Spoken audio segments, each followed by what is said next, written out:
আসসালামু আলাইকুম রহমতুল্লাহি ওবরকাতুহু। সম্মানিত দর্শক, কাশ্মীর নিয়ে সম্ভবত আরেকটি যুদ্ধ অনিবার্য হয়ে পড়েছে। এই যুদ্ধ পাকিস্তানের সঙ্গে ভারতের প্রাথমিকভাবে শুরু হতে পারে, আর সেটা যদি পরিপূর্ণ যুদ্ধ নাও হয়, মিনিমাম যদি সার্জিক্যাল স্ট্রাইক হয়, সেই সার্জিক্যাল স্ট্রাইকের যে পরিণতি, এটি আফগানিস্তানে ছড়িয়ে পড়বে, এটি ভারতবর্ষের মাটিতে ছড়িয়ে পড়বে এবং বাংলাদেশেও তার আঁচ লাগবে। এই যে ঘটনাটি হঠাৎ করে শুরু হলো, সেটি হলো পাকিস্তান, যেটাকে বলা হয় পৃথিবীর ভূস্বর্গ। ইউরোপের যে সুইজারল্যান্ড সারা দুনিয়ার ভূস্বর্গ, এমনি এশিয়ার ভূস্বর্গ হোক বা যাই বলেন না কেন, অপরূপ প্রাকৃতিক সৌন্দর্যের যে লীলাভূমি, সেই লীলাভূমি ভারত অধ্যুষিত যে জম্মু কাশ্মীর, সেই এলাকাকে কেন্দ্র করে এই ভারত রাষ্ট্র সৃষ্টি হওয়ার পর থেকে ভারতের কেন্দ্রীয় সরকার যে অপতৎপরতা চালাচ্ছে এবং সেখানকার যারা অধিবাসী, তাদের মনে ভারত সরকারের বিরুদ্ধে যে বিক্ষোভ এবং বিদ্রোহ, এবং সেই বিক্ষোভ বিদ্রোহকে পুঁজি করে সেই আজাদ কাশ্মীর বলে পরিচিত পাকিস্তান অধ্যুষিত কাশ্মীর যে রয়েছে, এর সঙ্গে জম্মু কাশ্মীর একত্র হওয়ার জন্য, অর্থাৎ পাকিস্তানের অধিকৃত বা পাকিস্তান যে অংশটি রয়েছে, যেটিকে আজাদ কাশ্মীর বলা হয় অর্থাৎ মুক্ত কাশ্মীর, এবং জম্মু কাশ্মীর যে এলাকাটি রয়েছে, সেই এলাকার মুসলমানরা পাকিস্তানের সঙ্গে আসতে চাচ্ছে প্রথম দিন থেকেই। এখন বিনিময়ে তাদেরকে স্বায়ত্তশাসন, আলাদা স্টেট থেকে শুরু করে আরও অনেক সুযোগ সুবিধা নেহরু দিয়েছেন, কিন্তু তারপরেও সেখানকার সমস্যা সমাধান হয়নি। বরং নরেন্দ্র মোদীর জমানাতে উগ্র হিন্দুত্ববাদীরা সেই পুরো পাকিস্তানে প্যালেস্টাইনের মতো ঘটনা ঘটানোর জন্য বা গাজার মতো সেখানে একেবারে পোড়ামাটি নীতি অনুসরণ করার জন্য তারা সরকারকে প্রতিটি মুহূর্তে প্রণোদনা দিচ্ছে। এরই ধারাবাহিকতায় কাশ্মীর সবসময়ই একটা উত্তপ্ত। সেখানে যারা বসবাস করেন অভিজাত মুসলিম সম্প্রদায়, এবং কাশ্মীরের জনগণের ৯৮% হলো মুসলিম জাতিগোষ্ঠীর বা মুসলিম ধর্মের অনুসারী। ভারতের মোট জনসংখ্যা অন অ্যাভারেজে 15% to 16% মুসলিম সম্প্রদায়। তো 15% কিন্তু অনেক। ১৩০ কোটি যদি মুসলমান হন, তার 15% কত হয়?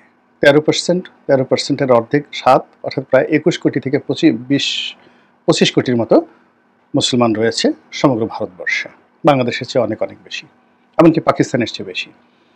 এখন সেই মুসলিম জাতিগোষ্ঠী বিভিন্ন জায়গাতে তারা সংখ্যাগরিষ্ঠ, কোথাও সংখ্যালঘিষ্ঠ। যেমন আপনি পশ্চিমবঙ্গের যে সমস্ত এলাকায় মুসলমানরা বেশি, সেখানে কিন্তু হিন্দুরা ঢুকতেও পারে না। আবার দিল্লির যে সমস্ত এলাকাতে মুসলমানরা বেশি, সেখানে কিন্তু দিদারসে গরু জবাই হচ্ছে। আপনি নিজামুদ্দিন আউলিয়ার মাজারের ওখানে গিয়ে দেখেন, দিল্লির মেহেরুলিতে একই অবস্থা। আপনি যদি উত্তরপ্রদেশে যান, এলাহাবাদ, সেখানে মুসলিম সংখ্যাগরিষ্ঠতা রয়েছে এবং সেখানে সব কিছু তারা ডমিনেট করে, হিন্দুরা কিছুই করতে পারে না। কিন্তু যেখানে মুসলিমরা সংখ্যালঘিষ্ঠ, সেখানে হলো হিন্দুরা নির্যাতন চালায়, যেগুলো আমরা পত্রপত্রিকায় দেখি। কিন্তু কাশ্মীরের বিষয়টা হলো আলাদা।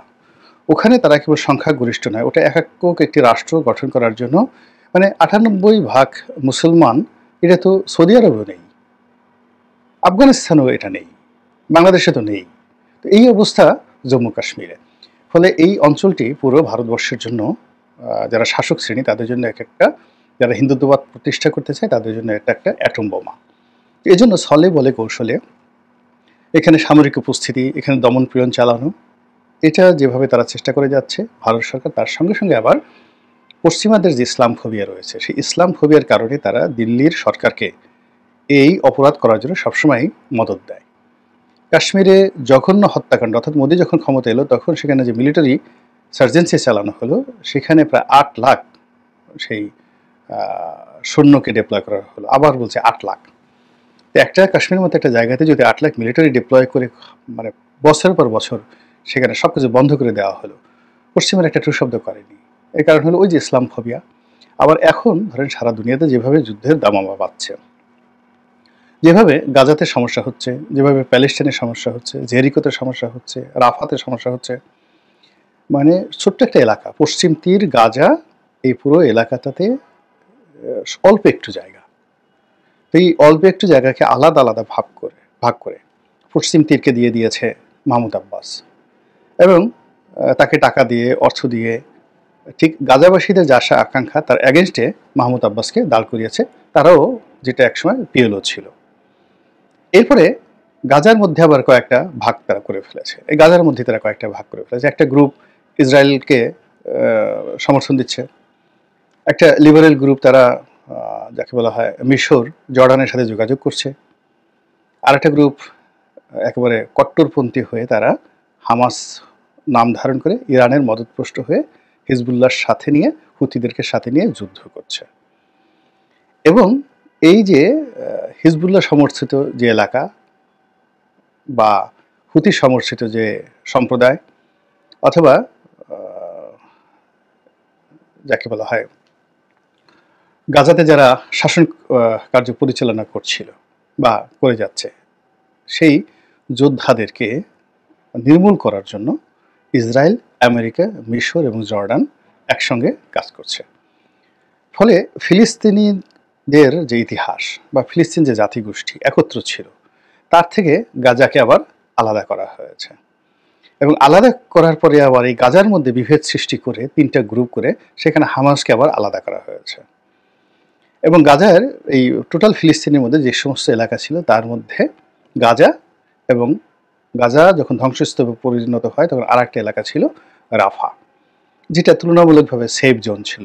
এর কারণ হলো রাফা একেবারে যাকে বলে ইসরায়েলের ঘাসোয়া। সেই রাফাতে গিয়ে যারা আশ্রয় নিয়েছে তাদের মধ্যে যেই মুহূর্তে হামাস অনুসারীদের সংখ্যা বেড়ে গেছে, অমনি সেখানেও এই যাকে বলা হয় গাজার মতো পরিণতি তারা করে ফেলেছে।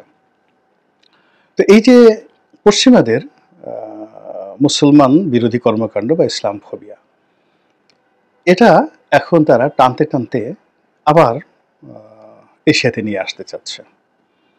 তারা চীনে দ্বৈত নীতি, উইঘর মুসলিমদেরকে তারা সাহায্য করতে চাচ্ছে। আবার রাশিয়াতে উল্টো, রাশিয়াতে ইউক্রেনের বিরুদ্ধে তারা আবার মুসলমান সৈন্যদেরকে ব্যবহার করছে। অর্থাৎ এখানে কসোভা থেকে লোক আনছে, তারপরে চেচেনিয়া থেকে যোদ্ধাদেরকে তারা ভাড়া করে আনছে, এমনকি বাংলাদেশ থেকেও অনেকদেরকে টোপ ফেলে তারা ইউরোপ নেওয়ার নাম করে হাজার হাজার তরুণদেরকে এই ইউক্রেন যুদ্ধে ব্যবহার করছে তারা। তো এই ব্যবহার করার পরে এদেরকে আধুনিক অস্ত্রশস্ত্রের ট্রেনিং দিয়ে আবার পরবর্তীতে এদেরকে হয়তো আফগানিস্তানে পাঠাবে, বাংলাদেশে পাঠাবে, বলবে এরা আবার জঙ্গি। তো এই হলো পশ্চিমা নাটক। তো সেই যে পশ্চিমা নাটক, সেই নাটকের যে প্রেক্ষাপট এখন বাংলাদেশে তৈরি হয়ে গেছে। বাংলাদেশের দুটো সীমান্তে, অর্থাৎ সৈয়দপুর, শিলিগুড়ি এই এলাকাতে উত্তরবঙ্গে ভারতের সঙ্গে উত্তেজনা, সিলেট সীমান্তে উত্তেজনা, আর মায়ানমার সীমান্তে যা হচ্ছে এটা তো রীতিমতো যুদ্ধাবস্থা। এবং এখানে ভারত, চীন, মায়ানমার এবং আমেরিকা সরাসরি এখানে খেলছে। আর এই খেলার মধ্যে হঠাৎ করেই যখন কাশ্মীরের এই এলাকা, যেটাকে বলা হয় পেহেলগ্রাম, তো পেহেলগাম এলাকাতে যে সন্ত্রাসী কর্মকাণ্ডটি চলল, ইতিমধ্যে প্রায় 30 জনের মতো নিহত হয়েছেন বলে খবর এসেছে। এবং এই কাজটি পাকিস্তানি জঙ্গিরা করেছে, লস্করে তৈয়বা এবং বাকুনেটের সংগঠন, তাদের একটা অঙ্গ সংগঠন, লস্করে তৈয়বার অঙ্গ সংগঠন এই কাজটি করছে। এবং লস্করে তৈয়বার অঙ্গ সংগঠনের কর্মকাণ্ড বাংলাদেশে আছে বলে পশ্চিমা গণমাধ্যমে কিন্তু বহুবার প্রচার করা হয়েছে। অর্থাৎ আনসারুল্লাহ বাংলা টিম থেকে শুরু করে হরকাতুল জিহাদ, হুজি, এরকম অনেক প্রতিষ্ঠানগুলোর সাথে পাকিস্তানের অনেক জঙ্গি গোষ্ঠীর সম্পর্ক রয়েছে। তো কাজেই ভারত যদি এখানে পাকিস্তানের সার্জিক্যাল স্ট্রাইক চালায় এবং সেটা নিয়ে যদি পাকিস্তান কাউন্টার প্রোগ্রাম করে, অর্থাৎ কাউন্টার আক্রমণ তারা করে, এবং সেটা তারা করতে পারে, সেই যোগ্যতা তাদের আছে। এবং ইতিমধ্যে যারা আপনারা খবর পড়েছেন তারা দেখেছেন যে অনেকগুলো লঙ্কাকাণ্ড ঘটে গেছে এই গত কয়েকদিনে। পাকিস্তান ভারতীয়দেরকে বের করে দিয়েছে তাদের দেশ থেকে। ভারতীয় দূতাবাসের যে কর্মকর্তা 30 জনে নামিয়ে আনতে বলা হয়েছে, সেখানে মিলিটারি অ্যাটাচি যারা ছিলেন তাদেরকে বহিষ্কার করা হয়েছে। একই অবস্থা ভারত করেছে। ভারত তাদের দেশে যে সকল পাকিস্তানিরা ছিলেন ভিজিট ভিসাতে তাদেরকে 48 ঘন্টার মধ্যে দেশ ত্যাগ করতে নির্দেশ দিয়েছে। পাকিস্তানের যিনি সেনাপ্রধান তিনি বলেছেন যে কাশ্মীরের জন্য 2 বার যুদ্ধ করেছি, লাগে আরও 10 বার যুদ্ধ করব। কিন্তু এটা যদি তাদের সীমান্তে, অর্থাৎ ওয়েস্টার্ন ফ্রন্টে, ভারতের ওয়েস্টার্ন ফ্রন্টে এটা থাকতো, পাঞ্জাব ফ্রন্টে এটা থাকতো, কাশ্মীর ফ্রন্টে এটা থাকতো, তাহলে আমাদের কোনো সমস্যা ছিল না। কিন্তু এটা যদি আবার 1971 সালের মতো ইস্টার্ন ফ্রন্টে চলে আসে, অর্থাৎ পূর্বাঞ্চলীয় এলাকাতে চলে আসে, আমাদের শিলিগুড়িতে চলে আসে, আমাদের কলকাতাতে চলে আসে, আমাদের বেনাপোলে চলে আসে, আমরা কি এই ধাক্কা সামাল দিতে পারবো? কেন চলে আসবে? ইদানিং আপনারা দেখছেন যে পাকিস্তানের সঙ্গে বাংলাদেশে অনেক লেনদেন হচ্ছে, অনেক সম্পর্ক হচ্ছে, অনেক ব্যবসা বাণিজ্য হচ্ছে। এটা ভারতকে নানাভাবে উত্তেজিত করছে। একেবারে ভারত সরাসরি এই ওসিলাতে যদি বলা হয় যে পাকিস্তানের এই জিনিস বাংলাদেশে আছে, পাকিস্তানে বাংলাদেশে বসে তাদের সেভেন সিস্টারে এই কাজগুলো করতে চায়, এবং হয়তো দেখা গেলো ভারতই একটা ঘটনা ঘটিয়ে ফেললো, আসামে একটা ঘটনা ঘটলো, ত্রিপুরাতে, মিজোরামেতে একটা ঘটনা নিজেরা ঘটিয়ে ফেললো এবং বললো এটা বাংলাদেশ থেকে এসেছে। তাদের হাতে মিডিয়া আছে, আন্তর্জাতিক মিডিয়া আছে, আমরা কি করতে পারি বলেন? এবং সেটার প্রেক্ষাপটে যদি এই ফ্রন্টে, এবং 1971 সনে তারা কিন্তু সেম ঘটনা ঘটেছিল, অর্থাৎ বাংলাদেশে তারা যুদ্ধ শুরু করেছিল ডিসেম্বর মাসের 3 তারিখ 1971 সনের। এর আগ পর্যন্ত তারা লজিস্টিক সাপোর্ট দিয়েছে, কিন্তু তারা সরাসরি যুদ্ধে নেমেছে 3 তারিখে। কিন্তু এখানে যুদ্ধ, অর্থাৎ এই পূর্বাঞ্চলীয় কমান্ডে যুদ্ধ শুরু করার আগে তারা কিন্তু ওয়েস্টার্ন ফ্রন্টে তারা যুদ্ধ শুরু করেছিল, ভারত, অর্থাৎ পাঞ্জাব রেজিমেন্ট যেটাকে বলা হয়, ইন্ডিয়ার যেটা, ইন্ডিয়া তো পাঞ্জাব রেজিমেন্ট রয়েছে, পূর্ব পাঞ্জাব, পশ্চিম পাঞ্জাব, তো এরকম। তো সেখানে তারা প্রথম যুদ্ধ শুরু করলো, তারপরে এসে দ্বিতীয় দফাতে এই পূর্বাঞ্চলীয় অঞ্চলে তারা যুদ্ধ শুরু করলো। এখন ঠিক সেম খেলাটা 1971 সালে যে খেলাটা ভারত খেলেছে পাকিস্তানে, যেখানে পরাজয় হয়েছে, ঠিক সেম খেলাটা আবার যদি ভারত শুরু করে, অর্থাৎ প্রথমে তাদের ওয়েস্টার্ন ফ্রন্টে তারা পাকিস্তানের সাথে যুদ্ধ করলো এবং ওইটার ওসিলা ধরে তারা ইস্টার্ন রিজনে তারা আবার আক্রমণ চালালো। আক্রমণ চালানোর পরে তারা বললো যে এখানে আমরা আমাদের নিজস্ব প্রতিনিধি, বিশ্বস্ত লোকজন বসাবো, আপনাদের এই জননেত্রী, আপনাদের এই বঙ্গবন্ধু কন্যা, জাতির পিতার কন্যা। আচ্ছা বলেন তো কেমন হবে নাটকটা? আল্লাহ আমাদেরকে বিপদ এবং বিপত্তি থেকে রক্ষা করুন, হেফাজত করুন। আসসালামু আলাইকুম ওয়া রাহমাতুল্লাহি ওয়া বারাকাতুহু।